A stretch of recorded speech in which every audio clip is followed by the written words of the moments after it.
Hello and welcome to this zone's edition of the highlights package. This edition I'm going to focus on the game between the GunnerZ and Bondi Icebergs from round 5. The GunnerZ going with their skewed tactic, which you see a bit of in managezone but not so much in real life, while the Bondi Icebergs attempted to set up a counter tactic to the GunnerZ. Now, I'll just pause it so we can compare these. You will probably notice the Bondi defensive players are all off to the left to counter the GunnerZ. It's right-handed striking players, but to me I think they're too far to the left. You can probably allow the left forward for the GunnerZ, who is Randall Fraser, to be that wide and play your right back, Kiefer Bowen, a little bit more central and move the line across. But anyway, getting into the goals, the first goal we see, I believe that is Randall, the right defensive midfielder for the GunnerZ with the ball. You can see the three-man attack, and right now Bondi Icebergs' defence is pretty well positioned to cover it, as if there wasn't a counter tactic, the wide forward would probably have been left free, and he's just been circled there, Randall Fraser. So Randall has these three options really. He can play a through ball to one of the two strikers, or he can play the right attacking midfielder Jeremy Richardson. He was, again, I believe the defensive midfielder for the Icebergs was supposed to counter Richardson, but I think he's positioned too central, because as you can see here, if a ball is played through at the right weight, Richardson will be through. However, what you will see play out is that an attempted through ball will be played. Oh yeah, and obviously if the ball is played to the left of the screen, the defenders are all moved to the left, the strikers won't move so much, and your wide striker Randall Fraser would probably have been free. Instead he tries to play the centre forward, who is some Chinese guy. The ball is intercepted by Kiefer Bowen. We will just get a change of view so you can see Bowen's options here. Often you see goals scored on the counter-attack, and this is one such occasion. The Icebergs' four-man attack, which seems pretty consistent across all their games, composed of from left of screen to right of screen, we have Lucio Guillermo, Fletcher Stockwin, Barnabas Holdsworth, and Jeremy Richardson. So we have Kiefer Bowen. He can obviously play down the left to Lucio Guillermo, Elmo.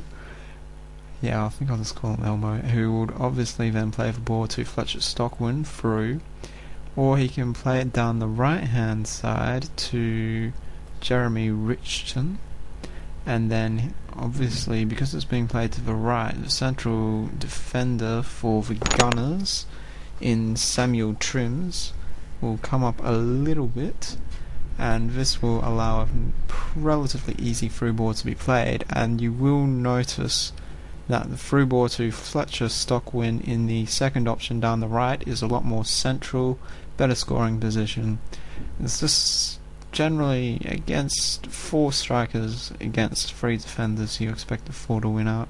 We do have a defensive midfielder, part of the Christmas tree defense that the GunnerZ often employ.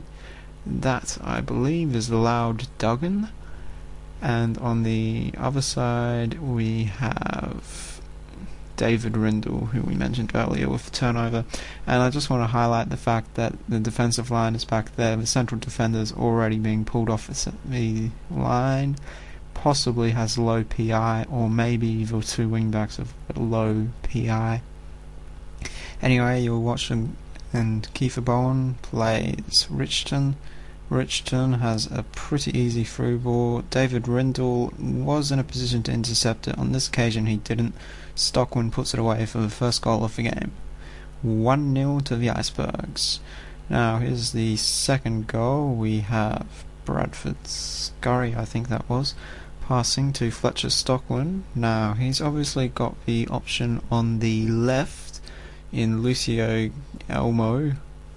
I'll just call him Elmo. He's got Elmo on the left. Looks nothing like Elmo. Anyway, here we go.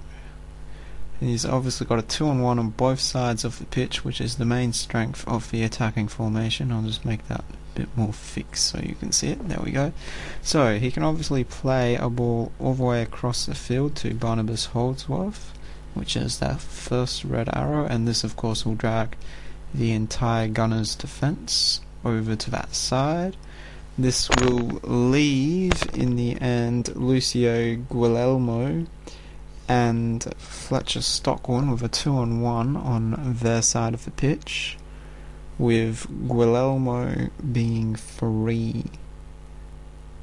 Of course, this is expecting... yeah, there we are. We've circled the two players there that I was talking about. All the defence is obviously going to move across, and we'll play it. So the ball is played through. It's a pretty decent pass because he's just threaded the needle there. Now here's Holdsworth. There's obviously 3 defenders from the GunnerZ converging on the ball.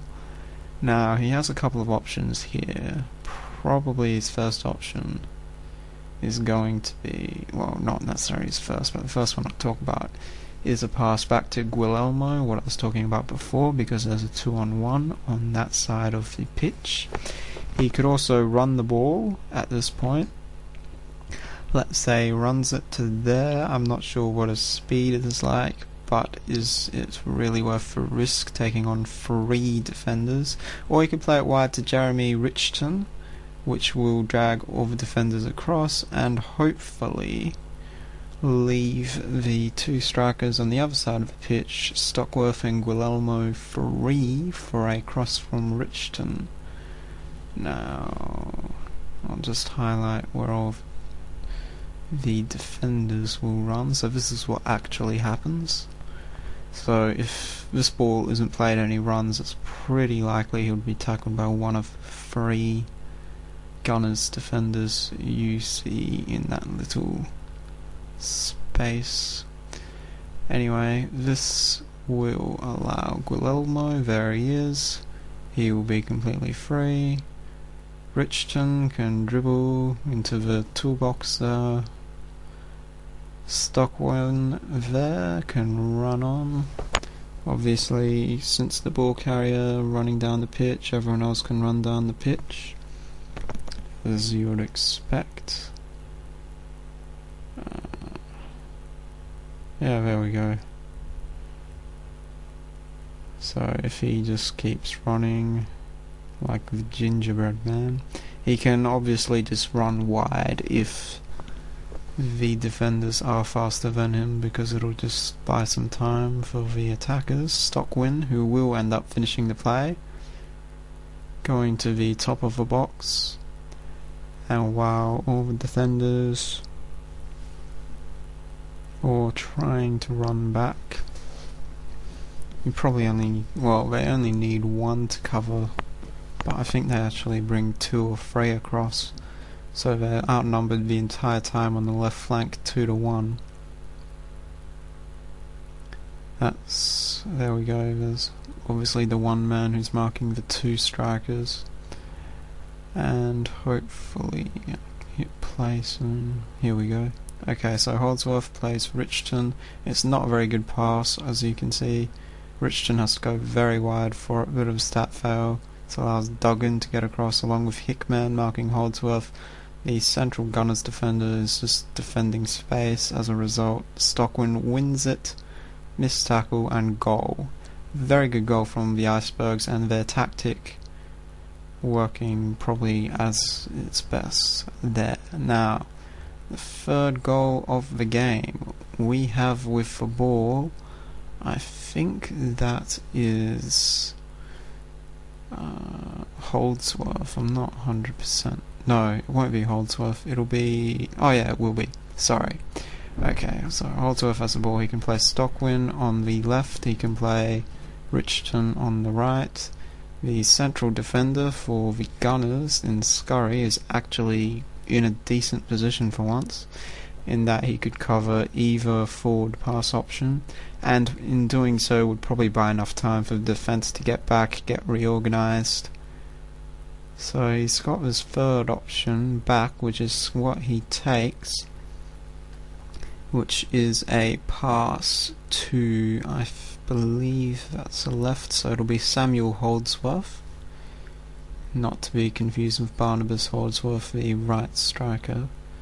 So he'll pass to the defensive midfielder Samuel Holdsworth. This will drag Rindle across. It drags the entire defence across, leaving the other Holdsworth completely free. It's actually Jasmine Bondi, who is a substitute, so I don't know where what position he was in, because I didn't look that up. My bad, guys. Oh, actually, he will be playing the left defensive midfield position. Anyway, so Rindle gets across, quite a good run actually to get in there in time. He's probably got high tackling, I'd say. Now, he's got a 2-on-1 in the middle, he's got a 1-on-1, he's got a free midfielder I should say, in Brooke Bridson. So he's got lots of options. And just while we're at it, I just thought I'd highlight Jasmine Bondi, who I believe is a super sub for Bondi Icebergs, doing a bit of a Superman pose there. Oh, look at him, he's flying all over the screen. I'm not sure if that'll show up or not, but he really is in a Superman pose. I'll put him back there. Okay. Anyway, we have Rindle with the ball. He's obviously got 3 passing options, really. The first one... Oh, he can also dribble, which is what he probably should do, and does. So dribbles, let's say, a short distance in that direction, and then across, so this way Lascelles won't come across to mark him. Lascelles will stay on marking, I believe that's Hull Quinane, in the centre of the park for the Gunners. This will instead draw the central defender in Bradford Scurry up. So you've got 2 strikers going through. The midfielder, who I talked about earlier, in who was it? Brooke Bridson there, will run wide. He would still be free. You also have coming up from the defence, Loud Duggan. So they're in a very strong position here as a result of the interception. So that will be the Chinese player I've just shown. He will obviously go a little bit deeper, possibly offside. So once he's dribbled, he can obviously play a through ball. I don't think he does in the end for a couple of reasons. One, the Chinese player could be offside. 2, it's pretty easy to block, intercept from Scurry. So the ball will be played wide. I believe it's played to Duggan in the end. So here we are, Rindle with the ball, passes wide. Hopefully you'll see that. Quinane. Actually, it's not to Duggan, it is to oh yeah, it is, sorry. Duggan with the ball. Missed tackle there, which is a pretty big missed tackle as well. So he will now play... Who is that? Oh, that's someone I don't recognise from the list. Oh, Randall Fraser. No, it can't be Randall Fraser. Oh, sorry, Brooke Bridson from earlier, of course. My bad. It's late. Anyway, Brooke Bridson will be played. It'll draw the defence across, and then the Chinese striker will be through on goal. It's not played out quite this well because the pass from Duggan, as you will see now, or in 5 seconds, whichever. So obviously Duggan has the ball, he will pass it to the left, there we go. It's not a very good pass. Eventually Bridson does get the ball. He plays it in to the Chinese player, as I talked about. However, it's taken so long, the defence got back, didn't matter, and goal. That's it. So, see ya.